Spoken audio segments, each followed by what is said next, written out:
সিদ্ধাৰ্থৰ সম্পত্তি কি ক'ম আৰু, সেইটো আৰু বহুত সম্পত্তি বনাইছে অলৰেডি, আমি গমে পোৱা নাছিলো। মই বহুত দিন জুবিন দাৰ লগত নাছিলোতো। আমি আৰু নিজৰ কামৰ কাৰণে আমিতো যিটো আৰু কামেই নাই তাতে, কিনো কৰিম গৈ তাতে। আমি সেই পাৰ্টিও কৰোঁ জুবিন দাৰ লগত, মদ খাওঁ, বেলেগতো কাম নাই।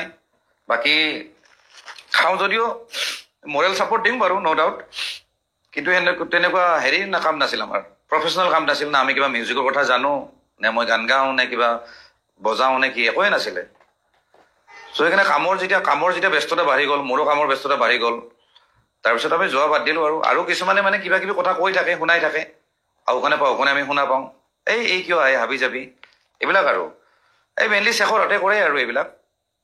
শেখৰহঁতে মানে জুবিনদাৰ ওচৰত মানুহ থাকিব নিদিয়ে। মানে মৰেলি যদি কোনোবাই ছাপৰ্ট কৰি আছে, তেওঁক যদি সঁচাকে ভাল পায়, যদি তেওঁৰ ওচৰত যদি কোনোবা থিয় হৈ আছে নহয়, সেই মানুহজনক কেনেকে চাইড কৰিব লাগে সেইটো শেখৰজ্যোতি গোস্বামীয়ে জানে। শেখৰজ্যোতি গোস্বামী আৰু এনেকুৱা সিদ্ধাৰ্থ শৰ্মাহঁতৰ নিচিনা, ইহঁতে মানে জুবিন দাক তাহাঁতৰ একদম পৈতৃক সম্পত্তি বুলি ভাবে। সেইকাৰণে ভাল ভাল মানুহবিলাকো চব আঁতৰাই দিছিলে। আৰু সেই কথাখিনি আজিতো অলৰেডি ক'লে পাৰ্থ গোস্বামীয়ে ক'লে। পাৰ্থ গোস্বামীক ন' ডাউট মই সিমান লাইক নকৰোঁ, তো মানুহজনক পচন্দ নকৰোঁ। তাৰো কাৰণ আছে, কাৰণ সি যেতিয়া জুবিন গাৰ্গৰ বেণ্ডত যেতিয়া প্ৰথমতে আছিল, একেলগে বম্বেতো আছিল, সেইটো হয়। তাৰপিছত কিন্তু ইয়াতে যেতিয়া শ্ব'টো কৰি থাকে, কিন্তু পাৰ্থ গোস্বামীয়ে কিন্তু নবজায়, বেলেগ এজনে বজায়, সবিন কুমাৰ দাস বুলি, যাক আমি ৰাবু দা বুলি জানো, ৰাবু তাৰ নিক নেম। কিন্তু তাহাঁতি এই শেখৰজ্যোতি গোস্বামীয়ে পলিটিক্স কৰি পেলাই ৰাবু দাক আঁতৰাই দিলে, তাৰপিছত পাৰ্থ গোস্বামীক সোমাই দিলে। পাৰ্থ গোস্বামী সেই কথাটো জানে যে কোনোবা এজনক আঁতৰাই পেলাই মোক সোমাই দিলে। কিন্তু পাৰ্থ গোস্বামী যদি এজন ভাল মানুহ আছিলে, তেওঁ যদি সঁচাকে যদি এজন সৎ ব্যক্তি, তেতিয়াহ'লে তেওঁ সেই বেণ্ডত সোমাবই নালাগিছিলে। তেওঁ ক'ব লাগিছিলে যে ৰাবু ইমান দিনৰ পৰা বজাই আছে, ৰাবুক যিহেতু জুবিন গাৰ্গে লৈ আহিছে ডিব্ৰুগড়ৰ পৰা, ডিব্ৰুগড় নে তিনিচুকীয়া মই নাজানো দেই, মই পাহৰিছো। যিহেতু ডিব্ৰুগড়ৰ পৰা লৈ আহিছে, গতিকে ৰাবু এতিয়া বেণ্ডৰ পৰা উলিয়াই দিলে ই কি কৰিব? এটলিষ্ট সেই প্ৰপ'জেলটো একচেপ্ট কৰিব নালাগিছিলে। ন' ডাউট শেখৰেতো গ্ৰুপ ভঙাই মানুহ এটা।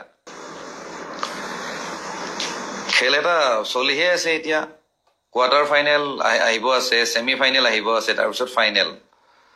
বহুত কথা আছে ইয়াতে, বহুত কথা এইবাৰ জড়িত হ'ব। মানে ফাইনেন্সিয়েল বস্তুবিলাকতো আহিয়ে আছে। এতিয়া শেখৰজ্যোতি গোস্বামীয়ে সিদ্ধাৰ্থ শৰ্মাই যিখিনি মানে জুবিনদাৰ ৰয়েলটিৰ ক্ষেত্ৰত হওক বা টকা পইচাৰ যিখিনি লেনদেনৰ ক্ষেত্ৰত যিখিনি সি দখল কৰিছে, সেই দখলবিলাক উলিয়াব লাগিব। আৰু উলিয়াওঁতে হয়তো সিদ্ধাৰ্থ শৰ্মাৰ যিজন মেইন বছ তাৰচেম মিত্তাল, হয়তো সিও আহিব লগা হ'ব পাৰে। কিন্তু CID তাক বা কিয় মাতা নাই নাজানো, কিন্তু একচুৱেলি তাক মাতিব লাগে। কাৰণ যিখিনি কো ছিংগাৰ আছিলে, আজি মই পাইছো কোনোবা মেঘনা বৰপূজাৰী হওক বা কোনোবা হওক, সিহঁতকতো মাতি আছে, বা আগৰ যিখিনি মিউজিচিয়ান আছে তাহাঁতকো মাতিছে CID ইনভেষ্টিগেশ্যনৰ কাৰণে, বা তেওঁলোকৰ মতামত লৈ আছে। সেইটো ক্ষেত্ৰত কিন্তু তাৰচেম মিত্তালকো অনা দৰকাৰ। আৰু মই আগতেও কৈছো দেই, মোৰতো মুখেদি চব কথা ওলাই যায় না, যিহেতু শ্যামকানু মহন্তক ইনভেষ্টিগেশ্যন কৰা হৈছে, তাক এৰেষ্ট কৰা হৈছে, এটা কাৰণতে কৰা হৈছে, কাৰণ শ্যামকানু মহন্তই ফেষ্টিভেল পাতিছিলে, নৰ্থ ইষ্ট ফেষ্টিভেল পাতিছিলে ছিংগাপুৰত, আৰু সেই ফেষ্টিভেলখনত জুবিন দা গৈছিলে, সেইকাৰণে এৰেষ্ট কৰা হৈছে।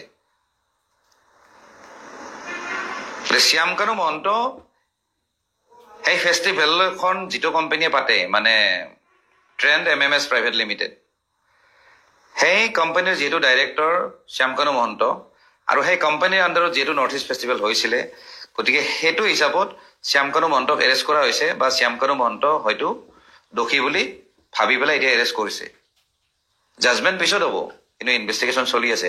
কিন্তু সেই কোম্পানীৰে আৰু এগৰাকী ডাইৰেক্টৰ শ্যামকানু মহন্তৰ পত্নী অনিতা ডেকাক কিয় এৰেষ্ট কৰা হোৱা নাই, সেইটোৱেই ডাঙৰ প্ৰশ্ন।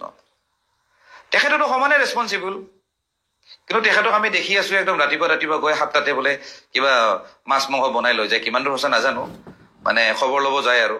কিন্তু নিয়মত কিন্তু তেওঁ এৰেষ্ট হ'ব লাগে, বা তেওঁকো সোধপোছ কৰিব লাগে, কাৰণ তেওঁ যিহেতু সমানে এজন মানে ডাইৰেক্টৰ হয়। সেই দুগৰাকীয়ে কিন্তু ডাইৰেক্টৰ দেই, আপোনালোকে গুগল কৰি চালে গম পাব।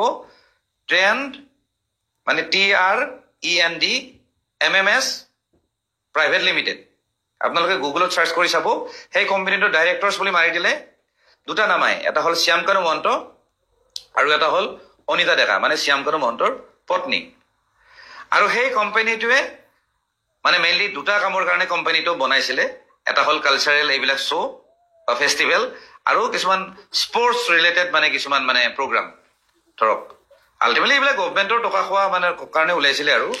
তো শ্যাম কানু মহন্তৰ যিটো কোম্পানী আছিলে, এই কি আছিলে এইটো, মই কথাটো পটককৈ পাহৰি গলো, এইটো যিটো নৰ্থ ইষ্ট ফেষ্টিভেল, যিমানখিনি ৰেছপনচিবল শ্যাম কানু মহন্ত ঘনীয়াকৈ সিমানখিনি ৰেছপনচিবল, গতিকে সেইটো হিচাপত তেওঁক মাতাটো দৰকাৰ।